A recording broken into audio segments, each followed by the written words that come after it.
Keyboard mekanikal lagi dari Logitech. Bukan lagi sih, ini sebenarnya keluaran yang udah lumayan lama, tapi mendapat sedikit upgrade. Kira-kira apa yang berubah?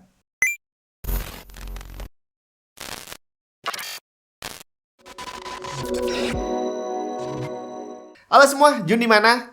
Beberapa pabrik pembuat keyboard dan mouse itu ada yang rajin banget bikin produk baru. Jadi dalam waktu 1 tahun itu dia bisa mengeluarkan beberapa jenis keyboard yang baru gitu ya.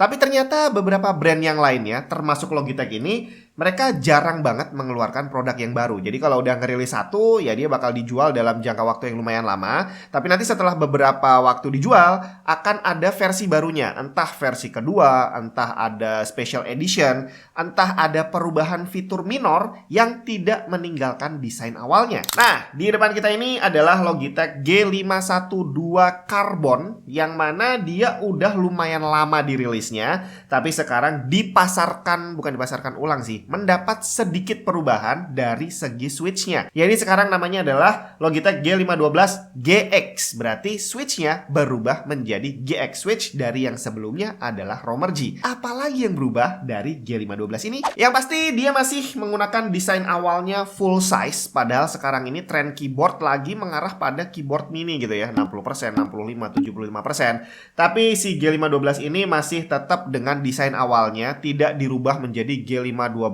Tournament Edition gitu ya, nggak, tetap dengan full size. Karena nggak bisa dipungkiri, dengan ramainya pasar keyboard minimalis, akhirnya banyak sekali brand-brand yang bermunculan dan menjual keyboard yang benar-benar mini semuanya. Jarang banget kita sekarang lihat ada produk baru yang full size gitu ya. Ada beberapa tapi nggak terlalu banyak. Otomatis buat kita yang masih membutuhkan keyboard full size, itu bisa jadi kesulitan untuk mencari keyboard dengan kualitas yang memang kita harapkan solid banget. Karena kebanyakan kan harga yang murah-murah gitu yang rilis dengan full size seperti ini. Dan nggak bisa dipungkiri, G512 ini adalah salah satu keyboard full size dengan build yang paling kokoh yang bisa kita dapat di pasaran. Salah satu, bukan satu-satunya. Cover atasnya menggunakan material aluminium, lebih tepatnya Logitech nyebut dengan aircraft grade aluminium alloy. Dia adalah campuran aluminium dan magnesium alloy yang bisa membuat finishingnya terlihat sangat cantik dan solid. Dan kalau dipegang, rasanya jelas beda banget dengan keyboard yang pakai cover plastik. Cuma minusnya adalah kalau kelistrikan kamu nggak bagus, pegang keyboardnya ini bisa nyetrum bre. Tidak terlalu banyak ornamen di bagian atasnya, desainnya terlihat minimalis. Di ujung kanan kita lihat ada logo G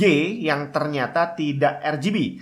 Kemudian di sebelah kirinya ada 2 indikator untuk caps lock dan game mode. Cuma sayangnya tidak ada indikator untuk numlock. Ini terkesan remeh banget, tapi sebenarnya penting buat keyboard gaming full size kayak gini. Nggak sedikit gamer yang mengandalkan numlock dan bakal merepotkan kalau ternyata kita lupa mengaktifkan numlock. Kemudian di bagian sisinya, sebelah kiri kita dikasih tulisan G512 yang nggak terlihat norak. Terus di bagian belakangnya ada satu slot USB pass-through. Dia masih menggunakan USB 2.0, jadi dia paling cocok dipakai untuk nyolokin mouse, terutama yang pakai mouse wireless. Dongle-nya bisa otomatis bersebelahan dengan mouse kamu tanpa harus pakai kabel USB extension. Dan pastinya akan membuat setup kamu menjadi lebih rapi. Nah, terus di bagian ini nih, belakang tengah ini ada lubang yang di situ ada threadnya bre. Cuma saya nyari info lubang ini fungsinya untuk apa nggak ketemu. Saya baca di manual booknya nggak ada. Saya coba cari-cari googling juga nggak ada yang menjelaskan ini lubang untuk apaan. Jadi kalau kamu mungkin udah pernah pakai G512 dan kamu tahu ini fungsinya apa, bisa kamu share aja di kolom komentar. Terus untuk bagian bawahnya, dia terbuat dari material anti-slip yang akan membuat experience gaming kamu menjadi semakin nyaman. Terus kita juga dikasih kaki untuk mengatur ketinggian jika kamu butuhkan. Untuk kabelnya sendiri cukup panjang, braided dan tebel banget. Dan ini nggak aneh karena dia punya USB pass-through. Jadi di dalam kabel ini memang ada 2 isinya, untuk keyboardnya dan untuk pass-through-nya. Nah, sekarang kita kembali ke bagian atas. Kali ini kita lihat keycap-nya, dia menggunakan material ABS yang terasa sangat solid. Kalau kita pegang rasanya benar-benar beda dengan keycap yang biasa nempel di keyboard lain yang lebih murah. Bentuk fontnya juga manis bre. Jadi kalau dilihat ini, dia bukan pakai font yang kalau saya bilang font template. Kan banyak tuh keyboard yang beda merek, terus beda jenis, tapi ternyata keycap dan fontnya itu bentuknya sama semua. Nah, G512 ini enggak bre, dia pakai font sendiri dengan desain keycapnya yang juga cakep. Fontnya sendiri memang tembus RGB, tapi yang tembus cuma font utamanya doang. Dan kalau RGB-nya nggak nyala kayak gini nih, kita bakal kesulitan membaca huruf yang ada di sini. Jadi kalau kamu pakai keyboard ini dan kamu belum terlalu hafal layout huruf-huruf yang ada di keyboard, ada baiknya RGB-nya kamu nyalain aja. Dan ditambah lagi, dulu sempat saya sampaikan waktu saya nge-review Logitech G Pro X yang udah saya pakai lumayan lama. Jadi yang tembus RGB adalah karakter utamanya doang. Secondary karakternya gak tembus RGB. Jadi begitu RGB-nya nyala, kamu ngetik bisa baca hurufnya. Tapi kalau kamu mau cari logo tanda seru, terus apalagi tanda pagar, dolar, persen, dan segala macam, kalau kamu belum hafal tempatnya, kamu bakal kesulitan mencetnya karena susah ngelihatnya, bre. Tapi tentu saja itu kalau kamu ngetiknya dalam kondisi gelap. Kalau dalam kondisi terang kayak gini, nggak ada masalah sama sekali. Terus untuk media button di sini memang kita nggak dikasih dedicated, tapi di sini ada beberapa tombol yang udah dikasih second function, bukan second karakter tapi second function yang bisa diaktifkan kalau mencet tombol FN. Dan untuk second functionnya di sini kamu bisa juga mengatur RGB bukan cuma tingkat kecerahannya ya, tapi profile RGB-nya juga bisa kamu ganti-ganti di sini. Jadi mau ganti mode wave atau apa namanya static dan segala macam, nggak perlu pakai software. Mau pakai software bisa, tapi kalau mau kamu atur di sini langsung juga bisa. Asik banget kan? Nah, sekarang kita masuk ke bagian switch-nya.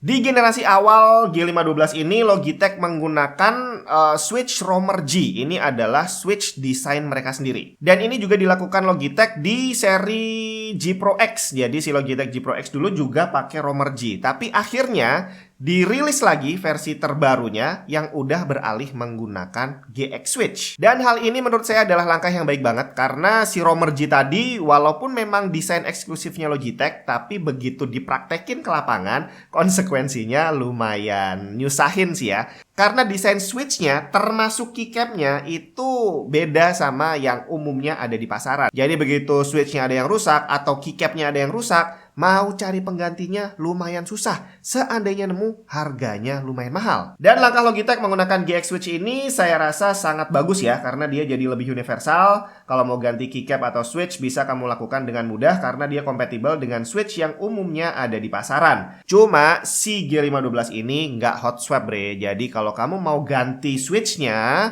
kamu harus bisa bongkar solder sendiri. Untuk pilihan warna switchnya sendiri, Logitech masih menggunakan skema warna yang umum digunakan di pasaran. GX Blue untuk yang clicky, GX Brown Tactile, dan GX Red Linear. Dan yang ada di sini adalah yang menggunakan switch GX Blue, Tactile, dan clicky. Buat beberapa orang suara kliknya dirasa mengganggu, tapi buat beberapa yang lain malah justru membantu. Karena selain ada sensasi satisfying gitu ya, ada suara klik-klik-kliknya, ternyata suara klik tadi buat banyak orang itu bisa membantu akurasi ngetik. Jadi kita tahu bahwa key-nya udah bener-bener kepencet. Dan kurang lebih suara yang dihasilkan seperti ini.